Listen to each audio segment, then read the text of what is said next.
Where on earth are you? Your child is in serious trouble. One scorching hot day, I screamed over the phone at my son on the other end of the line. His car, which I hadn't noticed until now, was parked in the driveway of my home. Inside the car, which had exceeded 104 degrees Fahrenheit, was my limp 2-year-old grandchild. In this emergency, what could my son and his wife possibly be doing? We're on a family trip right now. But my son answered casually and quickly hung up the phone. And after this, when the unbelievable truth became clear, I made a certain decision. Ever since my husband passed away, I, Jesse Johnson, had been living alone. At 60, I had retired from my job and was enjoying a peaceful life, and the source of my joy was the existence of my son's family, who lived nearby. My 34-year-old son, Ian, had married Becky, who was a year younger than him, and they lived as a family of 4 with their 5-year-old daughter, Lily, and 2-year-old son, Christopher. We had a wonderful relationship, whether they invited me out, or I invited them over for meals. And seeing them so happy gave me energy as well. But then, something happened that began to cast a shadow on their peaceful lives. Mom! Lily finally did it. One Sunday, my son's family came to visit. The moment they stepped inside, Ian, with a cake box in one hand, excitedly lit up with joy. Lily, my granddaughter, had long dreamed of joining the entertainment world and aspired to become an actress. Ian and Becky, supporting her dreams, had registered her with a child talent agency. And now, Lily's hard work had finally paid off. She got chosen for the lead role in a drama. The director is famous, and the actors are all very popular too. She's even been praised as a genius on set. Just like I thought. She's amazing. Just like my kid.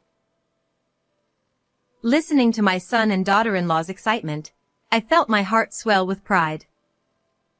I knew that my granddaughter had sacrificed playing with her friends to attend daily lessons for her dream. Her hard work had finally paid off, and there was nothing more gratifying. Lily, that's wonderful. Your dream came true. However, the moment I looked at her face, I was taken aback. Despite her dream finally coming true, my granddaughter didn't seem overjoyed. Moreover, when I looked closer, I noticed Christopher, her little brother, sitting with a downcast expression. Is something wrong with the two of you? You both seem a bit down. It's just that she's a little nervous about the big role. She'll be back to her usual self after having some cake. But Ian and Becky didn't seem to care about the children's mood and quickly set about serving the cake they'd brought. Yet something was off. Lily, you'll have this shortcake, right? Mom, which one do you want? I don't mind, but why are there only 4 cakes? As I prepared the plates, I tilted my head in confusion. There were 5 of us, counting Christopher, who could now eat cake, yet there was 1 cake missing from the box. Becky suddenly shot an angry glare at Christopher. This boy had an accident in the toilet this morning. So, he's being punished. At her harsh tone, Christopher visibly flinched. It seemed that Becky was a bit too strict in her parenting. And though Christopher was a rambunctious child by nature, which I found endearing, it appeared she was trying to correct his behavior. But seeing him sit in the back, watching us eat the cake, I couldn't help but feel sorry for him. Let's keep this a secret from Mommy and Daddy, okay? Eventually, when my son and daughter-in-law were away from the table, I secretly gave Christopher some of my cake. Seeing his face light up with a smile, and noticing that Lily relaxed a bit as well, I finally felt some relief. I'm sure it's just their way of parenting, and it's not my place to interfere. But something this small should be fine, right? At the time, that's what I thought. However, an event occurred later that changed everything. Lily's success in the drama turned her into a rising star.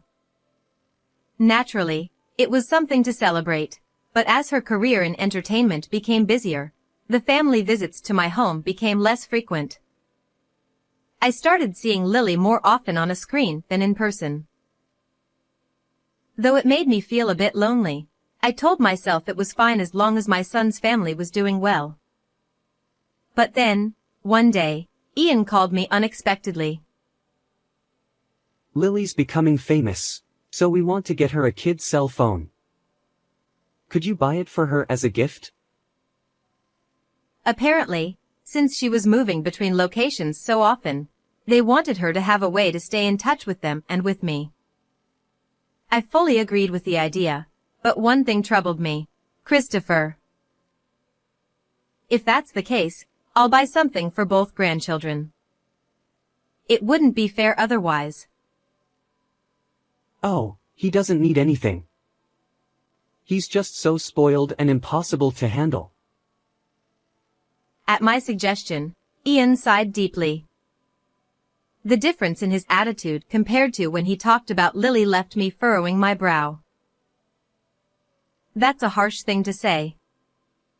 Christopher is a good kid too. While it was understandable that their lives had changed so drastically, it didn't mean they could neglect Christopher. He's just so much worse than Lily. And it's all your fault for spoiling him so much. At my comment, Ian's voice suddenly escalated. He continued venting about how Christopher didn't listen and how he was worried that he wouldn't turn out to be a decent person. Initially, I was shocked by my son's outburst, but seeing him so on edge filled me with concern. I had never heard him this worked up before. Maybe Ian just isn't used to the new situation yet. I decided it would be best not to press further and agreed to get Lily the phone, but only under the condition that we didn't tell Christopher. I planned to buy something for Christopher later, once Ian had calmed down. I also decided to keep a closer eye on them from then on. But soon after, an incident occurred that flipped my resolve upside down. A few weeks after buying the phone for Lily, on a particularly hot day, I stepped outside, planning to go to the supermarket. That's when I noticed another car parked in my driveway next to mine. It was my son and daughter-in-law's car. Huh? They didn't say they were coming to visit. The engine wasn't running, and no one seemed to be getting out. Curious, I peeked inside through the window. And the moment I did, my eyes widened in shock. Christopher! What are you doing here? There, in the passenger seat, was my grandson, slumped over and motionless. The temperature gauge inside read 104 degrees Fahrenheit, and it was clear that he was in serious danger. This is bad. I need to hurry. Panicking, I called an ambulance and quickly dialed my son's phone, knowing he had the car keys.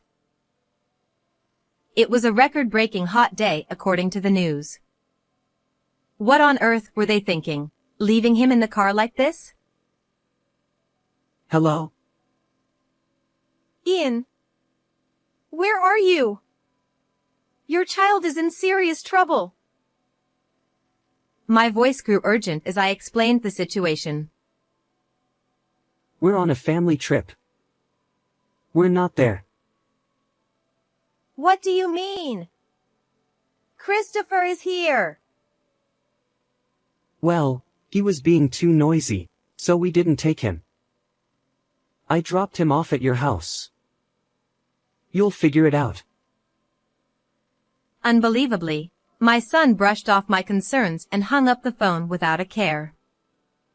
Stunned, I was left standing in disbelief. I had thought their strictness with Christopher was out of concern for his future, but this was clearly going too far. What on earth are they thinking? Just then, I received an email that revealed a shocking truth, one that made me unable to contain my anger any longer. The next morning, after the incident, I arrived at a hotel alone. Of course, I wasn't there for pleasure. I had a clear goal after learning the truth. I will never forgive them for this. Clenching my fists, I entered the lobby and saw two familiar figures sitting comfortably. Approaching them, I called out, "What are you two doing here?" Ian and Becky, chatting casually, turned to look at me in shock. What?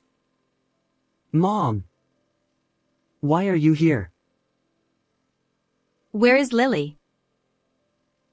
She's still asleep in the room. We just got out of the bath. Seeing them leisurely enjoying their trip while Christopher had been left behind, my anger hit its peak. How could you even do such a thing? To treat your own child that way? Recalling the terrifying scene I witnessed in the car the previous day, I shuddered. A few minutes after we found Christopher unconscious, an ambulance and rescue team arrived, and he was somehow saved. Thankfully, he survived with no lasting effects, but the doctor told us that if he had been found any later, he wouldn't be alive today. He's in the hospital now, but... do you even realize what you've done? As a mother myself, no matter how old they get, your children are always precious. I couldn't comprehend how they could leave their child in such a dangerous place while they enjoyed themselves. It was unthinkable. You're overreacting. That was just discipline. Exactly. If only Christopher could be more like Lily and make things easier for us. But he's just noisy. Yeah, who wants a kid throwing tantrums on vacation? We were nice enough to leave him in front of your house, weren't we? I let out a deep sigh as I watched the two of them show no sign of remorse. It seems that with Lily's growing fame, they've become even more arrogant than I expected. I couldn't leave my grandchildren in the care of these two any longer. Do you even know how I found out about this place? It was Lily who told me. They hadn't expected Lily to be involved, and my words left them wide-eyed in shock. It all started when I received a message from the kid's phone I'd given Lily, right when Christopher was being rescued. The message said, "Christopher's still in the car. Grandma, please help him."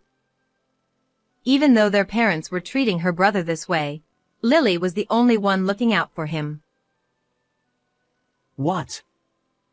When did she? That's not all she told me. I know everything about what you've been doing. I stepped closer to my flustered son, showing him my conversation with Lily. After I informed her that Christopher was safe, she began pouring out everything that had happened. Lily told me that Ian and Becky constantly took out their frustrations on her brother. If he made even the slightest mistake, they'd withhold food or hit him. Everything she revealed was too cruel to pass as discipline.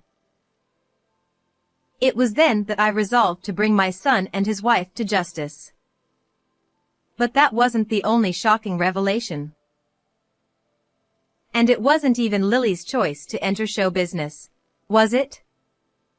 And what you've been saying to Christopher. To my horror, What I had always thought was her dream turned out to be something her parents had forced upon her. Over and over again, she had begged them to let her play with her friends at school. And as for Christopher, they had constantly told him things like, "We don't need you," or "One child is enough for us." Naturally, Lily had been forbidden by her parents to speak of this, but she finally couldn't take it anymore and found the courage to reach out to me for help. "How could you say such things to your own child? You're both unfit to be parents." Realizing the full extent of their horrific actions, I glared at them with all my might. But instead of showing remorse, they exchanged glances and gave the most unsettling smiles. You can say what you want, but it won't change the way we think, will it? That's right. Even though we dropped him off, it would have been easier for us if Christopher had just passed away. I stared at them in disbelief as they chuckled and carried on their vile conversation. I had already decided not to forgive them the moment Lily reached out to me, but hearing this confirmed that they needed to be properly punished. "I'm sorry to say this, but you'll never see your children again." What? What do you mean by that? Still oblivious to the situation, they looked up at me with careless grins. "The police are on their way, and the story's going public. The world won't stay silent. I've already spoken to all the necessary authorities." At that moment, their faces tightened with fear. What they didn't know was that after realizing they were incapable of raising children, I had reported the entire situation to Child Protective Services, the police, Lily's agency, and even the media. With all these organizations in motion, the story was bound to make headlines soon. And for Ian and Becky, who thrived on public image and fame, the weight of the news hit them hard. What? If that happens, how am I supposed to live? My job. They'll find out. That's right. This whole vacation was paid for with Lily's earnings. Don't take our children from us. The carefree attitude they had just moments ago vanished as they stood up in a panic. I watched them with a mix of pity and disgust. In the end, they had never cared about their children. They only wanted the money, status, and fame. People like them didn't deserve to be parents to my precious grandchildren. Accept your punishment. It's all your own doing. As I delivered these cold words, they finally understood the severity of the situation. Their bodies stiffened, and they slumped over in defeat. Eventually, the truth came out, and my son and his wife were arrested. With Lily's fame, the media swarmed over the story, and soon their faces were plastered all over the news as villains. Even if they get out of prison, they'll spend the rest of their lives with the public pointing fingers at them. As for me, I ended up taking in both grandchildren. Lily has happily retired from show business and now enjoys playing with her friends at school. Christopher, too, seems much more relaxed and peaceful now that he's in a safe environment. As I continue to cherish this time with them, I find renewed strength to carry on. How did you enjoy this story? Don't forget to subscribe to the channel, and I'll see you in the next video.